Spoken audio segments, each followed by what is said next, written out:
नमस्कार मित्रों, आप देख रहे हैं स्टार न्यूज नेटवर्क। आज की ताज़ा खबर, शहर का सबसे बड़ा सरकारी अनाज गोदाम सूरत के सचिन इलाके में स्थित है। सरकार द्वारा आंगनबाड़ियों, सस्ते गल्ले की दुकानों तक पहुंचाई जाने वाली मात्रा सबसे पहले इसी गोदाम में डाली जाती है। इसके बाद यहां से वितरण किया जाता है और नियमित मात्रा में आंगनबाड़ियों और सस्ते गल्ले की दुकानों को दिया जाता है। बच्चों और गरीब लोगों को अनाज सहित कीट मुक्त खाद्यान्न उपलब्ध कराया जाता है। आगे की जानकारी के लिए देखते रहे स्टार न्यूज नेटवर्क। जय हिंद।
Kaushik Patel, godown manager.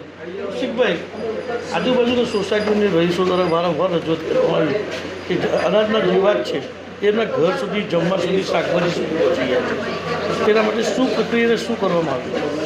અમારી ગાઈડલાઇનની અંદર આવે છે કે જે પણ અનાજનું આવે એની જાળવણી માટે દવા છંટકાવ કરવાનો હોય, ફ્યુમિગેશન કરવાનું હોય, બરાબર, એની જે ગાઈડલાઇન હોય એ મુજબ એની એજન્સી રાખવામાં આવેલી હોય, બરાબર। એ કામ હવે એજન્સીઓ મારફત કરવામાં આવે છે, એટલે રેગ્યુલર ઇન્ટરવલે દવા છંટકાવનું કામ, બરાબર, એજન્સી બોલાવીને આપણે એમની મારફત કરતા હોઈએ છીએ, બરાબર। એમની વાતો, એમની જે ફરિયાદો છે મને ઘણા સમયથી મળે છે। છેલ્લી 2 વખત એ લોકો આવી ગયા, એ લોકોએ લેખિતમાં અરજી પણ આપી છે। મેં પણ એમને આશ્વાસન આપ્યું છે કે અમે લોકો દવાનો છંટકાવ રેગ્યુલર કરીએ છીએ, બરાબર।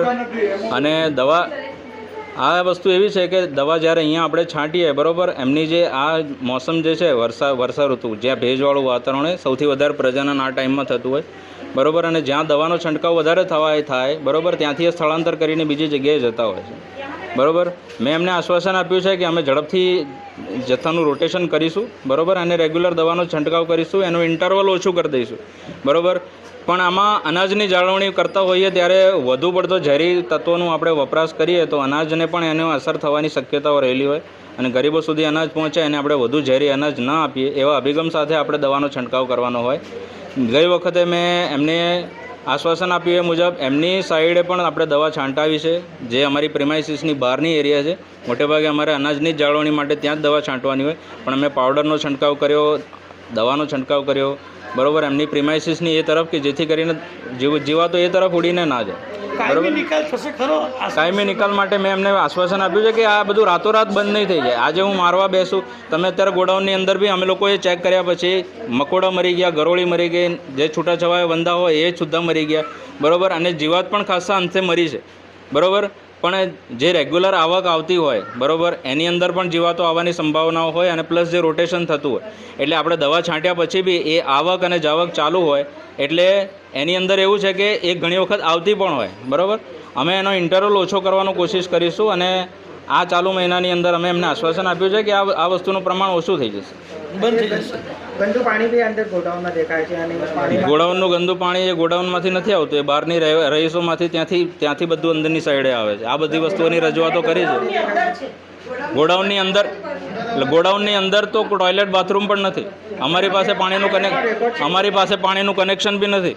કેમેરામાં રેકોર્ડ છે ગંદુ પાણી શું કે પથરાથી પાણી લીક થાય છે? વરસાદી પાણી જ્યાં જ્યાં લીક થતું હતું ત્યાં અમે લોકોએ રિપેરિંગ કરાવડાય છે, ઉપર તાડપત્રીઓ નખાવડાય છે. જ્યાં ઉપર પાણી પડે છે ત્યાં અમે લોકોએ એના પ્રિકોશન્સના પગલાં લીધા છે. અનાજ ના બગડે એના માટે અમારાથી બનતા તમામ પ્રયત્નો કર્યા છે.